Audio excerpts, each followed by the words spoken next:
മാത്സിലേക്ക് എല്ലാ കൂട്ടുകാർക്കും സ്വാഗതം. ന്യൂമാത്സ് പരീക്ഷ 2026 ചോദ്യപേപ്പറുകൾ, അതിൻ്റെ ചോദ്യവും ഉത്തരവും വിശദീകരിക്കുന്ന ഒരു വീഡിയോ ആണിത്. ആദ്യം മുതൽ അവസാനം വരെ എല്ലാ കുട്ടികളും വീഡിയോ കാണുക. പ്രധാനപ്പെട്ട മാത്തമാറ്റിക്സിലെ ആശയങ്ങൾ, കോൺസെപ്റ്റ്സ് ഇതിൽ വിശദീകരിക്കുന്നതാണ്. ഓരോ ചോദ്യവും ഏതൊക്കെ രീതിയിലാണ് ചെയ്യേണ്ടത് എന്ന് കുട്ടികൾ ശ്രദ്ധിച്ച് മനസ്സിലാക്കുക. ആവശ്യമുള്ള പോയിന്റുകൾ നോട്ട്ബുക്കിൽ കുറിച്ചു വെക്കുക. ഓക്കെ, ഒന്നാമത്തെ ക്വസ്റ്റ്യൻ ഇങ്ങനെയാണ്. 1 മുതൽ തുടർച്ചയായ കുറെ ഒറ്റസംഖ്യകളുടെ തുക 400 ആണ്. 2 മുതൽ തുടർച്ചയായ ഇത്രയും ഇരട്ട സംഖ്യകളുടെ തുക എന്താണ് എന്നുള്ളതാണ്. അപ്പോൾ ഒറ്റസംഖ്യകളുടെ തുകയാണ് നമുക്ക് ഇംഗ്ലീഷിൽ അവിടെ ക്വസ്റ്റ്യൻ ഉണ്ട്, നിങ്ങൾക്ക് കാണാൻ പറ്റും. The sum of some consecutive odd numbers എന്നൊക്കെ പറഞ്ഞിട്ട് അവിടെ നമുക്ക് തന്നിട്ടുണ്ട്. ഇംഗ്ലീഷ് മീഡിയം കുട്ടികൾ ഇംഗ്ലീഷ് ചോദ്യം നോക്കി മനസ്സിലാക്കുക. ഇങ്ങനെയാണ് ക്വസ്റ്റ്യൻസ്.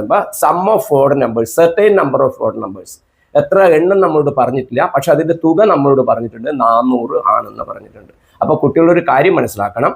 ആദ്യം മുതൽ 1 മുതൽ തുടങ്ങുന്ന ഒറ്റസംഖ്യകളുടെ തുക കണ്ടുപിടിക്കാൻ എത്രയാണോ അതിന്റെ എണ്ണം കിട്ടിക്കഴിഞ്ഞാൽ എണ്ണത്തിന്റെ സ്ക്വയർ, എണ്ണത്തിന്റെ വർഗം കണ്ടുപിടിച്ചാൽ ഒറ്റസംഖ്യകളുടെ തുകയായി. അപ്പൊ ഇവിടെ നമുക്ക് തന്നിരിക്കുന്നത് നോക്ക്, ഒറ്റസംഖ്യകളുടെ തുക നമുക്ക് തന്നിട്ടുണ്ട് 400 തന്നിട്ട്. എണ്ണം നമുക്കറിയില്ല. എണ്ണം എന്ന് പറയുന്നത് n എന്നാണ് എങ്കിൽ, അല്ലെങ്കിൽ 400 എന്ന് പറയുന്നത് ഏതിന്റെ സ്ക്വയർ ആണെന്ന് കണ്ടുപിടിച്ചാൽ മതി. 400 എന്ന് പറയുന്നത് 20ന്റെ സ്ക്വയർ ആണ്. 20ന്റെ സ്ക്വയർ ആണ് 400. അതായത് ആദ്യത്തെ 20 ഒറ്റസംഖ്യകളുടെ തുകയാണ് 400. അപ്പൊ നമ്മൾ കണ്ടുപിടിക്കേണ്ടത് എന്താ? 2 മുതൽ തുടങ്ങുന്ന ഇത്രയും എണ്ണം ഇരട്ട സംഖ്യകൾ, അതായത് എത്ര ഇരട്ട സംഖ്യകൾ? 20 ഇരട്ട സംഖ്യകളുടെ തുക. അപ്പൊ കുട്ടികൾ ഒരു പോയിന്റും കൂടെ മനസ്സിലാക്കുക. 20 ഒറ്റസംഖ്യകളുടെയും 20 ഇരട്ട സംഖ്യകളുടെയും തുകകൾ തമ്മിലുള്ള വ്യത്യാസം അവയുടെ എണ്ണമായ 20 തന്നെ ആയിരിക്കും. അപ്പോൾ ഇവിടെ 30 ഒറ്റസംഖ്യകളുടെയും 30 ഇരട്ട സംഖ്യകളുടെയും തുകകൾ തമ്മിലുള്ള വ്യത്യാസം എത്രയായിരിക്കും? ഇരട്ട സംഖ്യകൾക്ക് 30 കൂടുതലായിരിക്കും. എണ്ണം അവിടെ വർദ്ധിക്കും ഇരട്ട സംഖ്യകളുടെ തുകയിൽ. അപ്പൊ ഇപ്പൊ നമുക്ക് ഈസിയായി കിട്ടി. 20 ഒറ്റസംഖ്യകളുടെ തുകയാണ് 400. അതുകൊണ്ട് 20 ഇരട്ട സംഖ്യകളുടെ തുക എത്രയായിരിക്കും? ഈ 400ന്റെ കൂടെ 20 കൂട്ടിയാൽ മതി. അപ്പൊ നമുക്ക് ആൻസർ കിട്ടും 420. അപ്പൊ ഈ പറയുന്ന പോയിന്റ് അവിടെ കുറിച്ചു വെക്കണം. ആദ്യം മുതൽ തുടങ്ങുന്ന ഒറ്റസംഖ്യകളുടെ എണ്ണമായിരിക്കും. ആദ്യം മുതൽ തുടങ്ങുന്ന ഒറ്റസംഖ്യകളുടെ തുക തന്നിട്ട് ആദ്യം മുതൽ തുടങ്ങുന്ന ഇരട്ട സംഖ്യകളുടെ തുക കണ്ടുപിടിക്കാൻ പറഞ്ഞാൽ ആദ്യത്തതിന്റെ തുകയോട് അവയുടെ എണ്ണം കൂട്ടിയാൽ എന്തായി? ഇരട്ട സംഖ്യകളുടെ തുകയായി. അപ്പൊ ഒറ്റസംഖ്യകളുടെ തുക 400 ആണ്. അപ്പൊ 20 എണ്ണം കൂട്ടി, അപ്പൊ 420 എന്ന് കിട്ടും. ഓക്കെ, കൃത്യം മനസ്സിലാക്കണേ. അടുത്തത് നോക്ക്.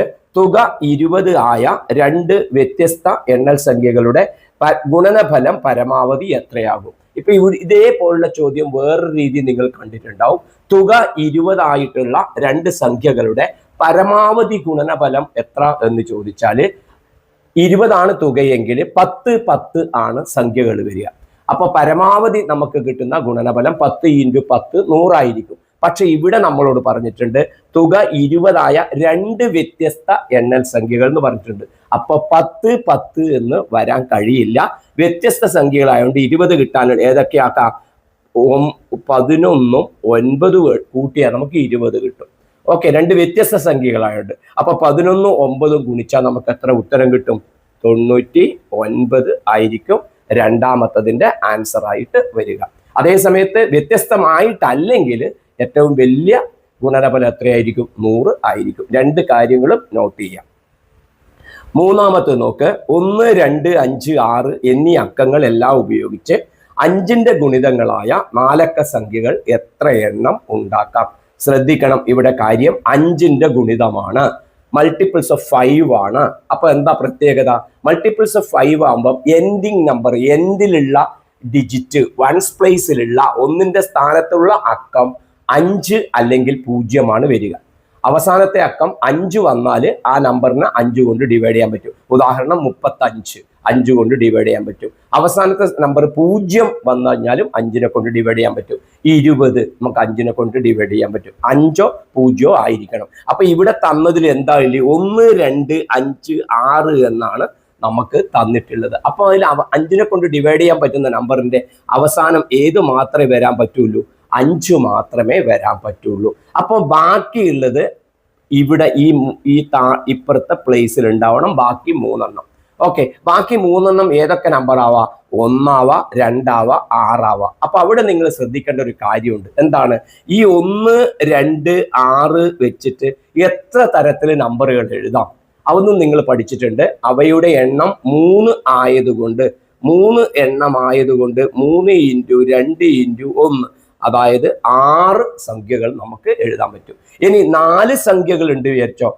1, 2, 6, 7 എത്ര 4 എണ്ണം എഴുതാൻ പറ്റുന്ന വെച്ചാൽ 4 × 3 × 2 × 1 ആയിരിക്കും. എത്ര എണ്ണം ഉണ്ടോ അവിടെ നിന്ന് നമ്മൾ ഗുണിക്കുക. താഴെ നമ്പർ ഗുണിച്ചതായിരിക്കും എഴുതാൻ കഴിയുന്ന പരമാവധി. ആവർത്തിച്ച് വരാത്ത രീതിയിൽ കേട്ടോ, ആവർത്തിച്ച് വരുന്നത് പറ്റില്ല.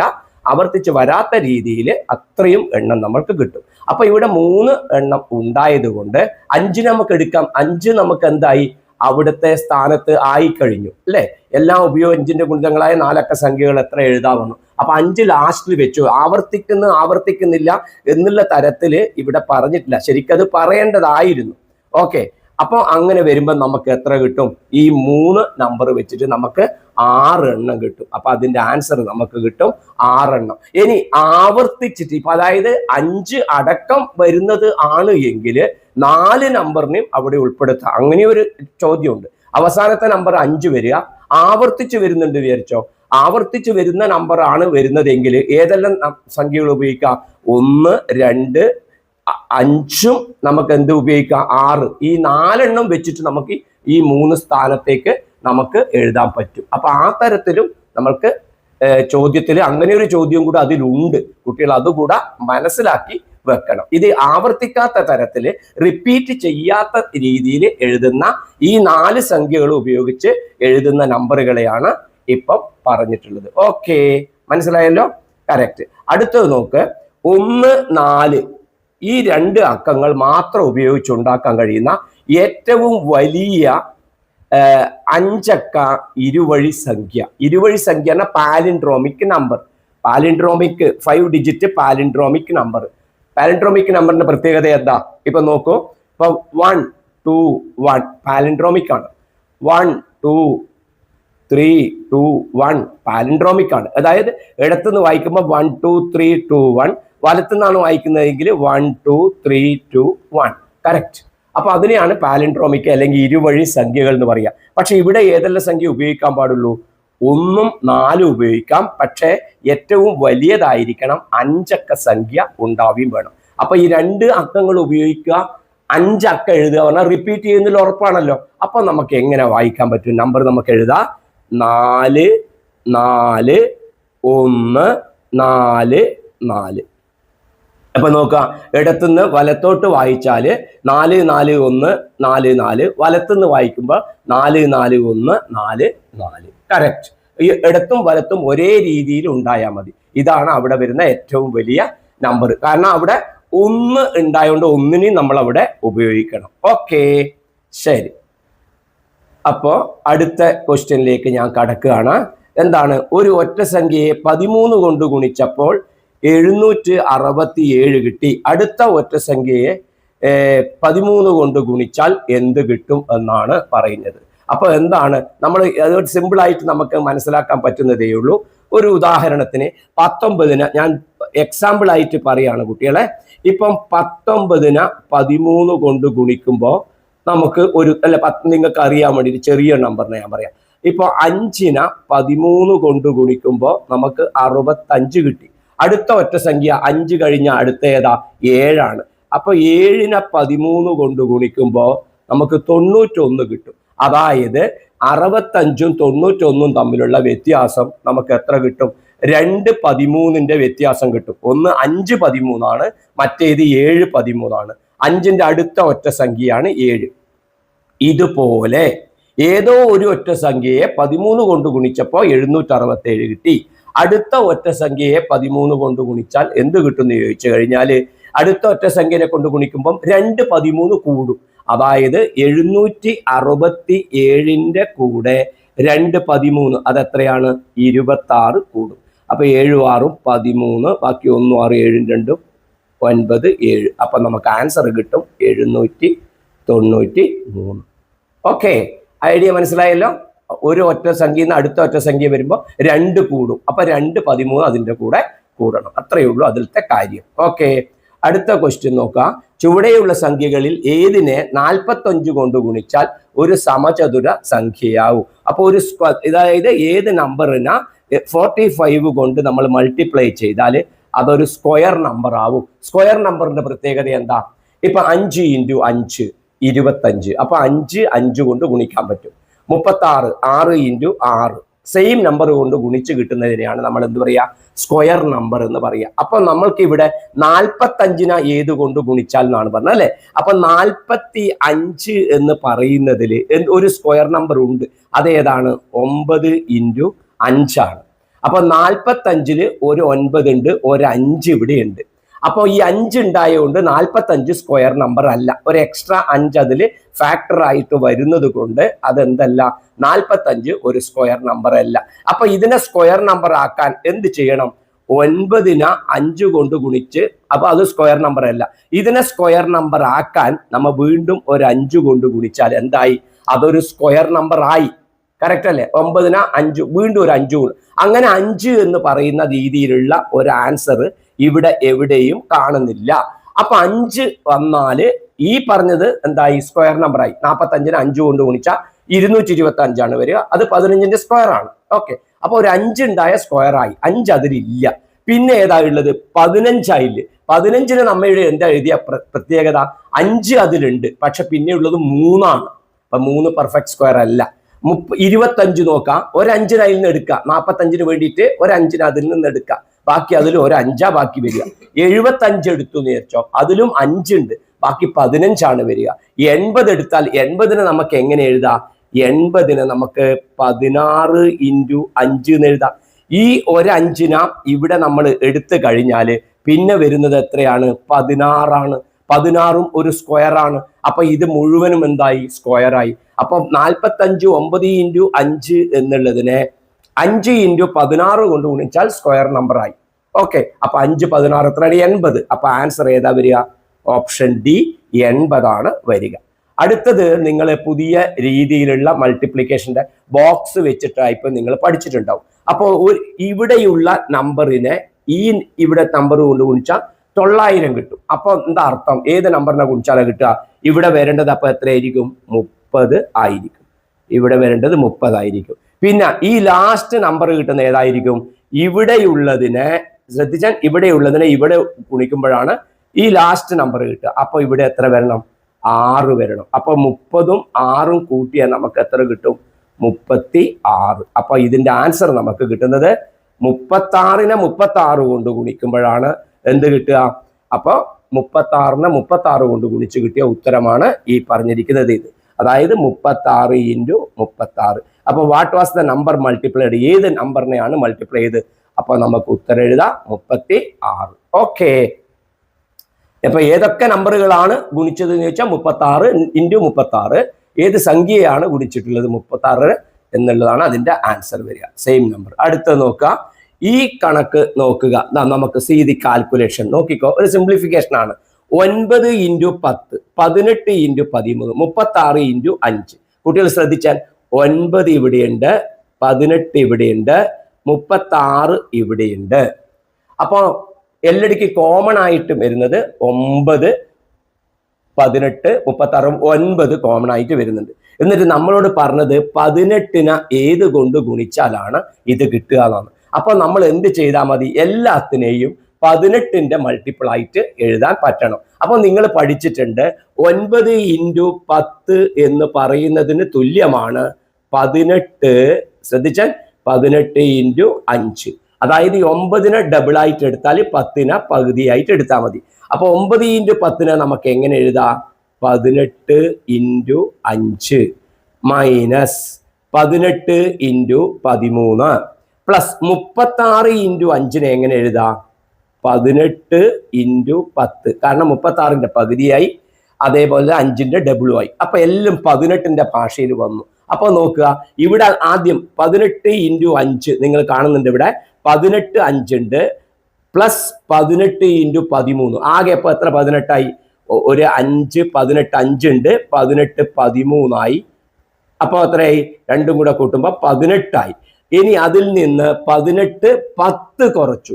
അപ്പൊ 18 ഇൻറ്റു 13ൽ നിന്ന് 18 ഇൻറ്റു 10 കുറച്ചാല് നമുക്ക് എത്രയാണ് കിട്ടുക? 18 ഇൻറ്റു 3 എന്ന് പറയുന്ന ആൻസർ നമുക്ക് കിട്ടും. മനസ്സിലായിട്ടുണ്ടാവുമല്ലോ? 18 ഇൻറ്റു 3. കാരണം എന്താ? ഇത് 18 ഇൻറ്റു 5 18 ഇൻറ്റു 5ഉം 18 ഇൻറ്റു 13ഉം 18 ഇൻറ്റു 18ആയി. ആ 18 ഇൻറ്റു 18ൽ നിന്ന് 18 ഇൻറ്റു 10 കുറച്ചാല് 18 ഇൻറ്റു 18ൽ നിന്ന് 18 ഇൻറ്റു 10 കുറച്ചാൽ നമുക്ക് ഉത്തരം കിട്ടുന്നത് 18 ഇൻറ്റു 8 ആയിരിക്കും. അപ്പൊ 18 എത്രയാ കുറക്കേണ്ടത്? 18 10 കുറക്കേണ്ടത്. 18 10 കുറക്കണം. അപ്പൊ 18 10 കുറച്ചാൽ നമുക്ക് ഉത്തരം കിട്ടുന്നത് 8 ആയിരിക്കും. അപ്പൊ അവിടെ നമുക്ക് ആൻസർ കിട്ടും 8. ഓക്കെ, ഐഡിയ മനസ്സിലായല്ലോ? ഇതിനെ എല്ലാം ഏതിന്റെ ഭാഷയിലേക്ക് മാറ്റി? 18 ഇൻറ്റു എന്നുള്ള ഐഡിയയിലേക്ക് മാറ്റി. ഓക്കെ, നെക്സ്റ്റ് ക്വസ്റ്റ്യനിലേക്ക് ഞാൻ കടക്കാണ്.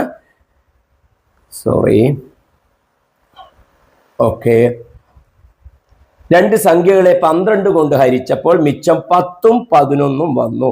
ഈ സംഖ്യകളുടെ തുകയെ 12 കൊണ്ട് ഹരിച്ചാൽ വരുന്ന മിച്ചം എത്രയാണ്? സിമ്പിൾ ആണ്. രണ്ട് സംഖ്യകളെ 12 കൊണ്ട് ഹരിച്ചു. അപ്പൊ ഏതോ സംഖ്യകളായിക്കോട്ടെ, ഒന്നിനെ 12 കൊണ്ട് ഹരിച്ചപ്പോൾ 10 ശിഷ്ടം വന്നു, മറ്റേതിനെ 12 കൊണ്ട് ഹരിച്ചപ്പോൾ 11 ശിഷ്ടം വന്നു. അപ്പോൾ നമുക്ക് നമ്പർ അറിയില്ല. അപ്പൊ 12 10ഉം 11ഉം ആണ് ശിഷ്ടം വന്നിട്ടുള്ളത് അല്ലെ. റിമൈൻഡർ വന്നിട്ടുള്ളത് 10ഉം 11ഉം ആണ്. എന്നിട്ട് എന്താ പറഞ്ഞത്? ആ സം ഓഫ് നമ്പേഴ്സിനെ നമ്മൾ 12 കൊണ്ട് ഡിവൈഡ് ചെയ്ത് എത്രയും. അപ്പൊ ആ സമ്മ് കൂട്ടുമ്പോൾ എന്ത് സംഭവിക്കും? ഈ രണ്ട് സംഖ്യകളും ആഡ് ചെയ്യുന്ന സമയത്ത് അവയുടെ റിമൈൻഡറുകളും കൂടും. ഓക്കെ, അവയുടെ എന്ത് കിട്ടും? ഗുണിതങ്ങളും ശിഷ്ടങ്ങളും കൂടും. അപ്പൊ ശിഷ്ടം എത്ര കിട്ടും? 12 10ഉം 11ഉം ആയില്ലേ. അപ്പൊ നമുക്ക് കൂട്ടുക. 10ഉം 11ഉം കൂട്ടിയാൽ നമുക്ക് കിട്ടും 21 എന്ന് കിട്ടും. ആ 21നെ എന്ത് ചെയ്താൽ മതി?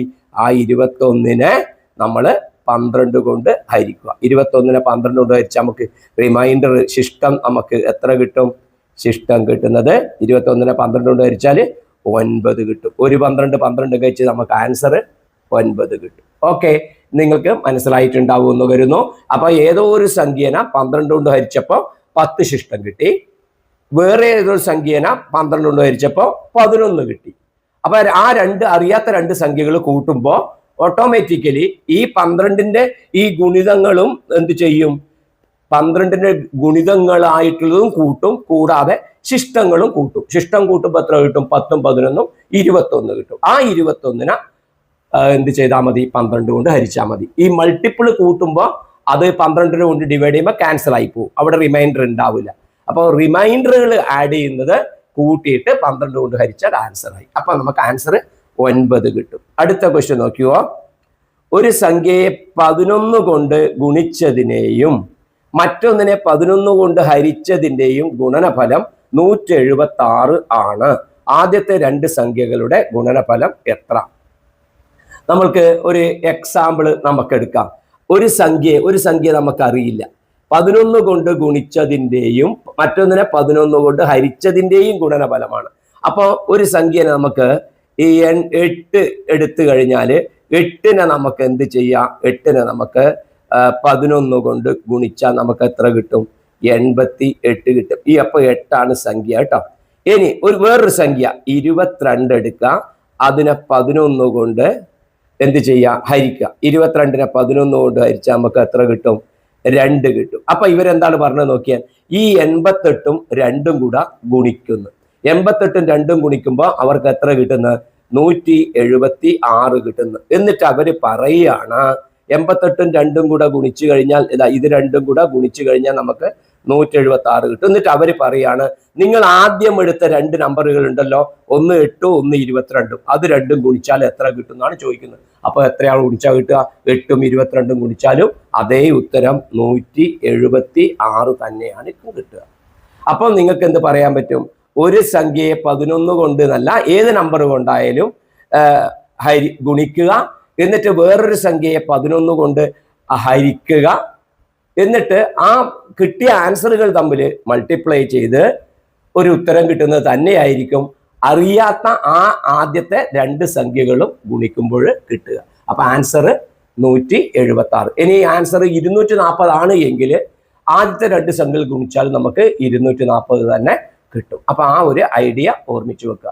സെയിം നമ്പർ കൊണ്ട് മൾട്ടിപ്ലൈ ചെയ്യുക, സെയിം നമ്പർ കൊണ്ട് ഡിവൈഡ് ചെയ്യുക, എന്നിട്ട് ആ റിസൾട്ടുകൾ തമ്മിൽ മൾട്ടിപ്ലൈ ചെയ്യുന്നത് തന്നെ ആയിരിക്കും ആദ്യത്തെ രണ്ട് നമ്പറുകൾ തമ്മിൽ മൾട്ടിപ്ലൈ ചെയ്യുന്നതായിട്ട് കിട്ടുക. ഓക്കെ, ശരി. അടുത്ത ക്വസ്റ്റ്യനിലേക്ക് കടക്കുകയാണ്. ചുവടെയുള്ള ഗുണനഫലത്തിന്റെ 1ന്റെ സ്ഥാനത്തെ അക്കം എത്രയാണെന്നാണ് ചോദ്യം. അതായത് വൺസ് പ്ലേസിൽ വരുന്നത് എത്രയാണ്? നിങ്ങൾ നോക്കുക, ഈ 9ഉം 9ഉം ഗുണിച്ചാൽ 81 വരും. അടുത്ത 9ഉം 9ഉം ഗുണിച്ചാലും 81 വരും. അപ്പൊ നോക്കുക, ഇതെന്താ 50 എണ്ണ ഉള്ളത്? എത്രയാ ഉള്ളത്? 50 എണ്ണ ഉള്ളത്. 50 എണ്ണം വരുമ്പം ഈ രണ്ടെണ്ണം ഗുണിക്കുമ്പോൾ അവസാനം 1 വരികയാണ്. അപ്പൊ ഈ 50 എണ്ണത്തിൽ 25 ജോഡി ഉണ്ടാവുമല്ലോ, 25 പെയർ ഉണ്ടാവും അല്ലെ. 25 9 9കൾ ഉണ്ടാവും. 9 9 9 9 എന്ന് പറഞ്ഞിട്ട് 25 ജോഡികൾ ഉണ്ടാവും. അപ്പൊ ഓരോ ജോഡിയും ഗുണിക്കുമ്പോൾ അവസാനം വരുന്നത് എത്രയാണ്? 1 ആണ്. അപ്പൊ ഈ ഒന്നുകളെല്ലാം നമ്മൾ അവസാനം എല്ലാം മൾട്ടിപ്ലൈ ചെയ്താൽ അവസാനം എത്ര വരിക? 1 ആണ് ആൻസർ വരിക. അപ്പൊ അതിന്റെ ആൻസർ വരുന്നത് 1 ആയിരിക്കും. ഐഡിയ മനസ്സിലായി എന്ന് ഞാൻ കരുതുന്നു. ഓക്കെ, രണ്ട് നമ്പർ മൾട്ടിപ്ലൈ ചെയ്യുമ്പോൾ അവസാനം 1 വരുന്നു. അങ്ങനെയുള്ള 25 സെറ്റ് ഉണ്ടാവും. അപ്പൊ എല്ലാത്തിൻ്റെയും അവസാനം 1 ആണ്, 1 ആണ്. അപ്പൊ അതെല്ലാം മൾട്ടിപ്ലൈ ചെയ്യുമ്പോൾ ലാസ്റ്റിൽ 1 തന്നെയാണ് വരിക. ഓക്കെ, അടുത്ത ക്വസ്റ്റ്യനിലേക്ക് ഞാൻ കടക്കുകയാണ്. എന്താണ് ക്വസ്റ്റ്യൻ പറയുന്നത് നോക്കിക്കോളൂ. ഈ പ്രസ്താവനകൾ നോക്കുക. ഒരു അഭാജ്യ സംഖ്യക്ക് 2 ഘടകങ്ങൾ മാത്രമേ ഉള്ളൂ. A prime number has only 2 factors. അത് കറക്റ്റ് ആണല്ലോ. അതിനെയാണ് പ്രൈം നമ്പർ എന്ന് പറയാ. ഇപ്പൊ 5ന്റെ ഫാക്ടർ 5ഉം 1ഉം, 7ന്റെ ഫാക്ടർ 7ഉം 1ഉം. അതുകൊണ്ട് അതെല്ലാം പ്രൈം നമ്പർ ആണ്. 6 പ്രൈം നമ്പർ അല്ല. 6ന് 6ഉം 1ഉം ഉണ്ട്. 6 and 1 ആണ് ഒരു ഫാക്ടർ, ഒരു ടൈപ്പിൽ വരുന്നത്. മറ്റേ 3 and 2 വേറെ ഉണ്ട്. 3ഉം 2ഉം 6ന്റെ ഫാക്ടറുകളാണ്, ഘടകങ്ങളാണ്. അപ്പൊ 6 പ്രൈം നമ്പർ അല്ല. അപ്പൊ പ്രൈം നമ്പറിന് എത്രയേ ഉണ്ടാവുള്ളൂ? ആ നമ്പറും 1ഉം മാത്രമേ ഉണ്ടാവുള്ളൂ. അത് ശരിയായ സ്റ്റേറ്റ്മെന്റ് ആണ്. ഓക്കെ, എന്ന് നോക്ക്, ഏത് 2 എണ്ണൽ സംഖ്യകളുടെയും ഗുണനഫലം അഭാജ്യ സംഖ്യ ആയിരിക്കും? ഏത് 2 എണ്ണൽ സംഖ്യകളുടെയും ഗുണനഫലം? നമുക്കൊരു എക്സാമ്പിൾ എടുക്കാം. അപ്പൊ 2 എടുക്കുക, 3 എടുക്കുക. ഏതും എണ്ണൽ സംഖ്യ, ഏത് 2. അപ്പൊ ഇത് ഗുണിച്ചാൽ നമുക്ക് 6 കിട്ടും. 6 പ്രൈം ആണോ? അല്ല. 6 അഭാജ്യം അല്ല, അറിയാലോ. അപ്പൊ ഏത് 2 ഗുണിച്ചാൽ കിട്ടുമോ? ഇല്ല. അപ്പൊ ആ സ്റ്റേറ്റ്മെന്റ് തെറ്റാണ്. ഇത് തെറ്റാണ്. ഇനി എന്ന് പറഞ്ഞത് നോക്കിയാൽ മതി. എ പ്രസ്താവന 1ഉം 2ഉം ശരിയാണ്. അപ്പൊ അത് തെറ്റാണ്. രണ്ടാമത്തെ പ്രസ്താവന 1ഉം 2ഉം തെറ്റാണ്. അതും തെറ്റാണ്. 1 ശരിയും 2 തെറ്റുമാണ്. പ്രസ്താവന 1 ശരി, പ്രസ്താവന 2 തെറ്റ്. അത് കറക്റ്റ് ആണ്. അപ്പൊ ആൻസർ ഓപ്ഷൻ സി ആണ് അതിന്റെ ആൻസർ വരിക. ക്ലിയർ ആയല്ലോ? ഓക്കെ. അടുത്തത് 13ാമത്തെ ക്വസ്റ്റ്യൻ ആണ്. അക്കങ്ങൾ വ്യത്യസ്ത അഭാജ്യ സംഖ്യകളായ ഏറ്റവും വലിയ 4 അക്ക സംഖ്യ ഏത്? അക്കങ്ങൾ വ്യത്യസ്ത പ്രൈം നമ്പർ ആയിരിക്കണം. ഡിസ്റ്റിങ്ക്റ്റ് ആയി ഡിഫറെന്റ് ആയിട്ടുള്ള പ്രൈം നമ്പേഴ്സ് ആയിരിക്കണം. പ്രൈം നമ്പേഴ്സ് ഏതെല്ലാം ഡിജിറ്റ് വരിക നോക്കിയാൽ പ്രൈം നമ്പേഴ്സ് വരുന്നത് 2, 3, 5, അതേപോലെ 7. നമുക്ക് ഡിജിറ്റ് വരുന്നത് 2, 3, 5, 7 ആണ് വരുന്നത്. പിന്നെ അതിൽ 11 എന്നെല്ലാം പറയുമ്പോൾ വേറെ വരും. അപ്പൊ അക്കങ്ങൾ വ്യത്യസ്തമായ അഭാജ്യ സംഖ്യകൾ ഏത്? ഇത് 2, 3, 5, 7 ഉപയോഗിച്ചിട്ട് എഴുതാൻ കഴിയുന്ന ഏറ്റവും വലിയ 4 അക്ക സംഖ്യ അതേതാന്ന് നമുക്കറിയാം. 7, 5, 3, 2 7532. കറക്റ്റ് ആണല്ലോ, സിമ്പിൾ. അപ്പൊ പ്രൈം നമ്പർ ഏതാന്ന് അറിഞ്ഞു കഴിഞ്ഞാൽ അതിന്റെ ആൻസർ ആയി. ഇനി 3 ഘടകങ്ങൾ മാത്രമുള്ള ഏറ്റവും ചെറിയ 2 അക്ക സംഖ്യ ഏത്? 3 ഘടകങ്ങൾ മാത്രമേ പാടുള്ളൂ. 3 ഘടകങ്ങൾ ഉണ്ടാകണമെങ്കിൽ എന്തായിരിക്കണം? അത് സ്ക്വയർ നമ്പർ ആയിരിക്കണം. അതൊരു വർഗസംഖ്യ ആയിരിക്കണം. അപ്പൊ 2 വർഗസംഖ്യ ഉള്ളത് ഇവിടെ എന്താ പറഞ്ഞത്? ഏറ്റവും ചെറിയ 2 അക്ക സംഖ്യയാണ്. എന്താണ് പറയുക? സ്മോളസ്റ്റ് 2 ഡിജിറ്റ് നമ്പർ ആണ്. അപ്പൊ നമുക്ക് നോക്കിക്കോ, 3 ഘടകം വരുന്ന നമ്പർ ഞാൻ പറഞ്ഞുതരാം. ഒന്ന് 2ന്റെ സ്ക്വയർ, അത് 4 ആണ്. ഇതിന് 4ന് 3 ഘടകേ ഉണ്ടാവുള്ളൂ. 1, 2, 4. പക്ഷെ അത് 2 അക്കമില്ല. അപ്പൊ അത് നമുക്ക് പറ്റില്ല, അത് പറ്റില്ല. പിന്നെ വരുന്നത് 3ന്റെ സ്ക്വയർ ആണ്, 9. 9ന് 3 ഘടകം, 1, 3, 9. പക്ഷെ അതും 2 അക്കല്ല, അതും പോയി. പിന്നെ 4 സ്ക്വയർ എന്ന് പറയുമ്പോൾ പ്രൈം നമ്പർ 2:4 ആണ്. അപ്പൊ അതിന് 5 എണ്ണം ഉണ്ട്. അപ്പൊ 4 സ്ക്വയർ നടക്കില്ല. അപ്പൊ 2 അക്കം വന്നു, പക്ഷെ അത് എത്ര വന്നു? 16നെ 2⁴ എന്ന് എഴുതാം. അപ്പോൾ അതിന് 5 ഫാക്ടർ വന്നു. അപ്പോൾ അത് പറ്റൂല. പിന്നെ എന്താ വരിക? 5 സ്ക്വയർ 25. അതിന് എത്ര വരും? 5 സ്ക്വയറിന് 25ന് 3 ഘടകം. 1, 5, 25. 1, 5 ആൻഡ് 25 ആണ് ഫാക്ടേഴ്സ് വരിക. 3 ഘടകം. അപ്പൊ ഏറ്റവും ചെറിയ 2 ഡിജിറ്റ് നമ്പർ എന്ന് പറയുന്നത് ആൻസർ 25. ഓക്കെ, 15ാമത്തെ ക്വസ്റ്റ്യൻ നോക്കാം. 6 × 7 എന്ന സംഖ്യക്ക് ആകെ എത്ര ഘടകങ്ങളുണ്ട്? How many factors? Total number of factors. അപ്പോൾ എന്താണ് ചെയ്യുക? നമുക്ക് സിമ്പിൾ ആയിട്ട് അറിയാം. 6 × 7 ആണ്. 6 പ്രൈം നമ്പർ അല്ല. 6 നമുക്ക് എങ്ങനെ എഴുതാം? ശ്രദ്ധിക്കണേ. 6 നമുക്ക് എഴുതാൻ പറ്റുന്നത് 2 × 3 × 7. എന്താ കാരണം? പ്രൈം നമ്പറിന്റെ പ്രൊഡക്റ്റ് ആക്കിയിട്ട് അവരെ നമുക്ക് എഴുതാൻ കഴിയണം ആദ്യം. അപ്പൊ മൾട്ടിപ്ലൈ ചെയ്തിട്ട് 2 × 3 × 7. അപ്പൊ ഇതിന് നമുക്ക് 2⁻1, 3⁻1, 7⁻1. അപ്പൊ എത്ര ഘടകം വരും? ഇവിടെ 1 വന്നതുകൊണ്ട് 2, ഇവിടെ 1 വന്നതുകൊണ്ട് 2, ഇവിടെ 1 വന്നതുകൊണ്ട് 2. അതായത് പവറിനെക്കാളും 1 കൂട്ടണം. കൃതിന്റെ കൂടെ 1 കൂട്ടിയിട്ട് അതെല്ലാം മൾട്ടിപ്ലൈ ചെയ്യുന്നതായിരിക്കും ഘടകം. അപ്പൊ 2, 2, 2. അപ്പൊ നമുക്ക് ആൻസർ 8. അപ്പൊ ഇതിന്റെ ആൻസർ നമുക്ക് കിട്ടും 8 ഘടകങ്ങളുണ്ട്. 6 × 7 42 ആണ്. നിങ്ങൾക്ക് വേണം ചെക്ക് ചെയ്യാം. അതിന് 8 ഫാക്ടേഴ്സ് ഉണ്ടാകും. പ്രിയപ്പെട്ട കുട്ടികളെ, ഇതിൽ 35 ചോദ്യങ്ങളുണ്ട്. അപ്പൊ എല്ലാ ചോദ്യങ്ങളും ചെയ്യുമ്പോൾ വീഡിയോ വളരെ ലെങ്തി ആയിട്ട് വരുന്നത് കൊണ്ട് ആദ്യത്തെ ഘട്ടം എന്ന രീതിയിൽ ഇപ്പൊ ഇവിടെ ഞാൻ സ്റ്റോപ്പ് ചെയ്യുകയാണ്. ഇതിന്റെ തുടർന്നുള്ള ഭാഗങ്ങൾ ഉടൻ തന്നെ നിങ്ങൾക്ക് വീഡിയോ ആയിട്ട് ലഭിക്കും. ചോദ്യത്തിന്റെ ഉത്തരം കണ്ടുപിടിക്കുക മാത്രമല്ല നിങ്ങൾ ചെയ്യേണ്ടത്, അതിൽ പറഞ്ഞിരിക്കുന്ന കാര്യങ്ങൾ വ്യക്തമായി നോട്ട്ബുക്കിൽ കുറിച്ചെടുക്കുക. ഓക്കെ, എന്തെങ്കിലും സംശയങ്ങളോ അഭിപ്രായങ്ങളോ ഉണ്ടെങ്കിൽ കമന്റിൽ അറിയിക്കുക. വീഡിയോ ഇഷ്ടമായാൽ ലൈക്ക് ചെയ്യുക. നമുക്ക് വീണ്ടും കാണാം. ചാനൽ സബ്സ്ക്രൈബ് ചെയ്യാത്ത കുട്ടികൾ സബ്സ്ക്രൈബ് ചെയ്യുക. ബൈ.